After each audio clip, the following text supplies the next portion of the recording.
I can't explain it. It's like a long lost buddy. And for that moment, it's kind of like we understand and we start laughing because we start comparing, sharing stories like, yeah, does your child like wear you out because they want to play with you all the time? My child would be like, really, mum? You're going to tell my business? How about I tell your business and you go to sleep all the time? And I'll be like, okay, you're right about that. Hi, my name is Four, and welcome to the Family of One Child podcast. I'm going to talk about some of the things that really helped me to connect when I was building a small family group before I did any of that. And I was a full-time stay-at-home mom. And at that time, my little one, she was about 2 to 3 years old, and I reach out and build friends with moms in similar situations in similar season that I was going through. So one of the things that really helped me was answer a lot of questions of the reasons why. Why do I want to build a village for my daughter? Now, I was already in a group. I had mom friends, and their kids at that time were a lot older. Maybe some of them were 5 to 6 older. And the moms at that time, we had different schedules. Remember, I only had a 2 to 3-year-old, and the other ones were a lot older. So my one at that time, she was still napping. She was doing different activities. So trying to find the mom that had the same schedule and also different experiences. My friends were so cool, but they already went through the teething problems. They already went through the potty train problems. And I shouldn't say problem because, potty training and teething may not be your challenge. I'm saying that each one is different. So, but did I notice when she was teething during those teething years, I think I slept less. When it came to potty training, it wasn't a challenge for me. So each one, like you're listening, like, well, I can't relate to that. So it depends on what you are going through at that season. I just know every time there was a teething, when it came to teething challenges, I shouldn't say challenges, but when it came to, maybe because that's why I keep saying it's a challenge, so I was bringing it on myself. So what was the question? Why do I want to build a village for my daughter? Because I wanted to get around other mums that were going through similar seasons with me in the same age, and I wanted to relate to that. I wanted to just hear their side and learn from their experiences. Not to say that I couldn't get it from other moms who've been there. When you meet another mom with an only child and their child is similar age as your child, I feel like in all my situations, when I meet a new mom and I'm getting to know her and we're kind of like comparing notes, something happens. I can't explain it. It's like a long lost buddy. And for that moment, it's kind of like we understand and we start laughing because we start comparing, sharing stories like, oh yeah, does your child like wear you out because they want to play with you all the time? My child would be like, really, mum? You're going to tell my business? How about I tell your business and you go to sleep all the time? And I'll be like, okay, you're right about that. I wanted to build a village because I wanted to meet moms in a similar situation, going through similar experiences. I just wanted to connect. Just started small, at least 1 or 2 other moms that I can find. And the next one is, why does that matter to me? It mattered to me at that time because I really wanted to have a friend who I can, when I share it, it's almost like that heart-to-heart connection. I'd be like, yeah, I get it. I totally understand it. And because when they shared the same situation, it's almost like I remember in youth group many, many, many years ago, I signed up for this youth ministry. And there was 5 of us, and we had to go away on this training. Now, this training was a boot camp, and it was called Team Extreme. So you go away on the week with other people you don't know, and they were amazing. And then they put you in a situation where it's really like extreme. They put you on this island. There's no cell phones, no TV, no nothing. Just this island. And then you have to make your food. Just imagine like Survivor, but without the TV crew. You're there for like 2 or 3 days. Anyhow, the point is that you go through these extreme experiences with these people that you've never met, and now you have a bond. You're thrown into all these situations, just have each other to rely on. What has that got to do with meeting another mum? Well, for me, when I was sharing my experience and sharing my stories, and she's sharing similar, it's like we could understand each other and connect in the nicest way possible. So I'm saying it's nice because when I meet another mom with an only child, right, and there's something about my heart, it's like, ooh, it opens up. And then we start smiling, and it's almost like we don't need to explain ourselves, try and justify. So once you find the reason why it matters to you, the next question is, why is that important? So let's go back. The reason why I wanted to build a village for me and my child, because I wanted to connect with other moms going through similar. That was my why. Why does it matter? Because I wanted to open, have heart conversations. I wanted someone to acknowledge. And why is that important? Because I wanted to have affirmation that I wasn't going crazy. That my similar situation with my only child, I want to feel like, is it normal to feel this way? This is the first time parenting. I don't know if it's right. Am I doing it right? Am I the only one who is feeling this situation? Because I'm not going to have another child. So it's not like I can compare it with anything. So going and talking like that with another mom who's in a similar situation, who is also living through their same experience at real time, for me, it just means a lot. Why do I really want this? I really wanted this because I wanted a friend. You want all those things. And why does it touch my heart? It touched my heart because, one, I felt alone. Sometimes when you go through the reasons why, you ask yourself one why. What is the purpose of asking all these? You found a why, then you dig deep, why do you need that?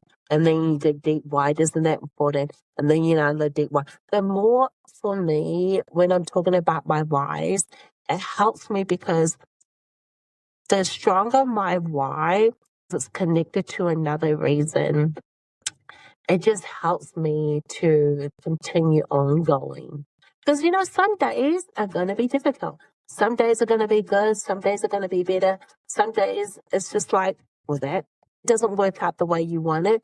But when you have your why, and your why sometimes change, it really does. At that time, that why was important to me. But now, my child is a lot older, or our activities have changed because we have a new interest. And so I want to pursue that. As long as you know and it's real for you and you understand it, or you have some grasp of it, of why you want to do it and go towards it, it's going to help you go towards it when it gets hard. So the next one is, why is this bigger than just play dates or activities? So for me, it's not that I didn't have any play dates, and it's not that I could go to the library or to the local park, or even just go for a walk around the street or for a bike ride. Why did I want to build a small friendship or a village or a community around myself and my child? One, it's because her as the only child, I wanted her to have meaningful connections. For example, we would go to a friend's house and they were all playing soccer. And her friends she must have been like maybe 3 or 4 at the time. And the other kids were older than her. And they were all siblings, and there was 5 to 7 of them. And so they passed the ball to her. Now, it's not that she didn't know how to kick. She just, at that time, she didn't understand the game of soccer. What are the rules? How do you play?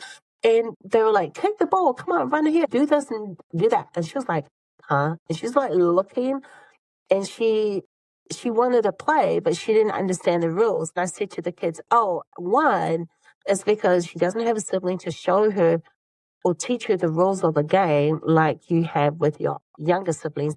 And 2, it's not something that I play or I go in my backyard. I didn't teach you that. I said, I don't really kick the ball all the time. Not that I held back intentionally, but there's things that when you have a sibling, they naturally saw their older siblings play and they heard the talk, and the siblings showed their little ones how to play all the time, in their backyard or at home. But the good thing about this group of children, they taught her at that time the game. My point is this: why is it bigger than just play dates and activities?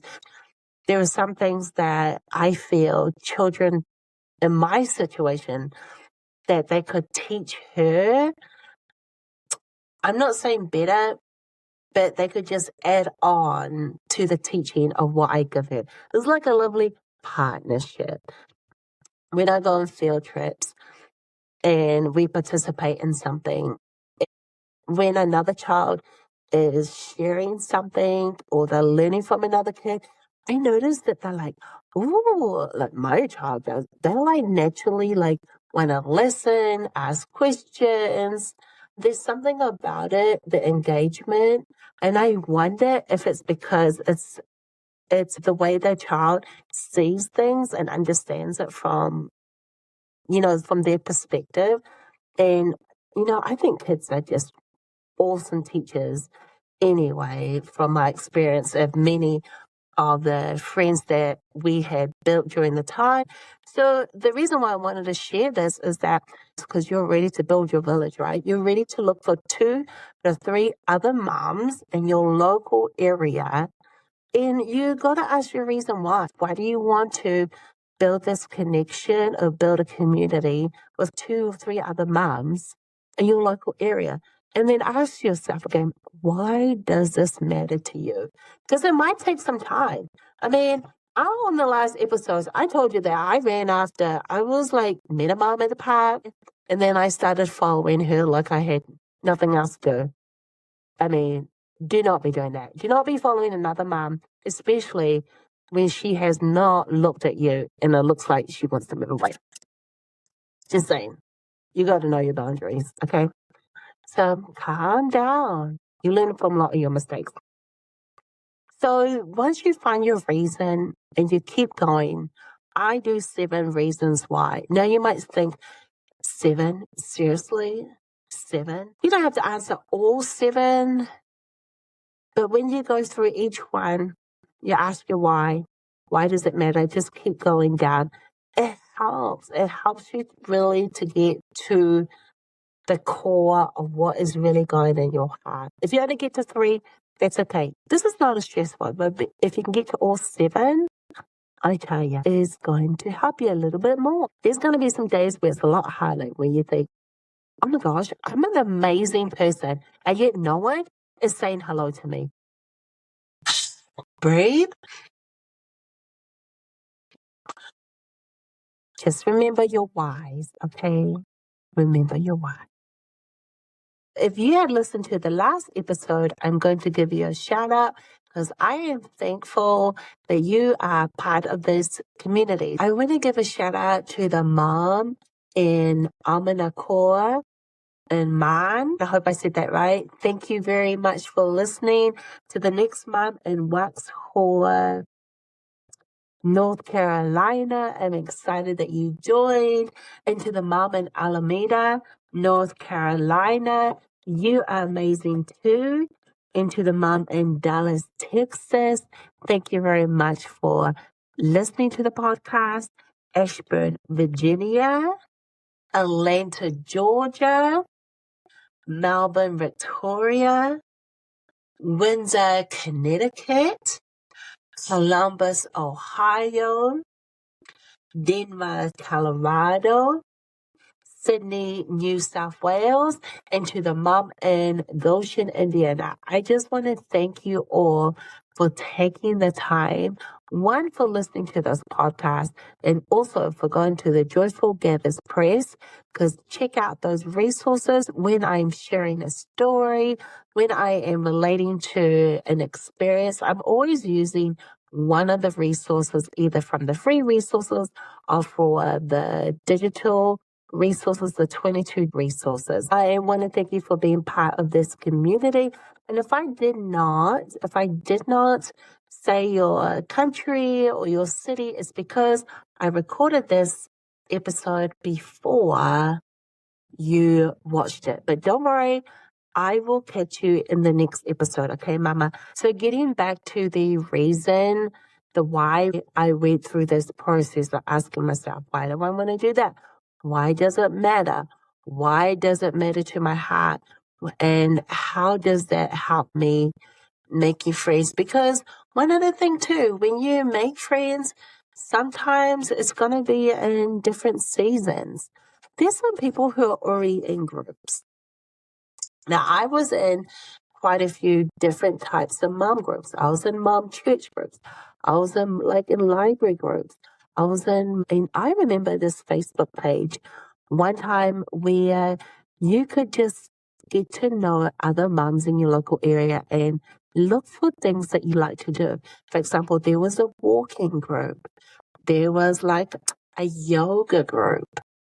There was I wish there was kind of like a group where you could just eat ice cream. I probably would have showed up with that, or just eating fries groups. Okay, I probably would have signed up for a lot of junk food things, just moms taking your kids. But anyhow, getting back. So you can belong to different groups, but just letting you know, sometimes when you meet those mom groups, you maybe it's more for you. There's going to be a different season. So sometimes when I was building my village, meeting 2 to 3 other moms, I asked myself, was this more for me or was this for my daughter? And you're like, what are you talking about?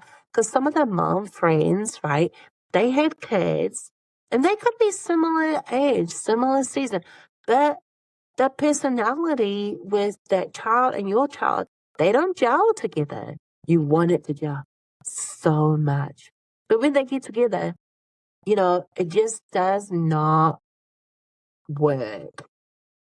And so you really have to ask yourself, there are times where the mom and we got together because we enjoyed our company and we loved it, but our children could not be together for too long.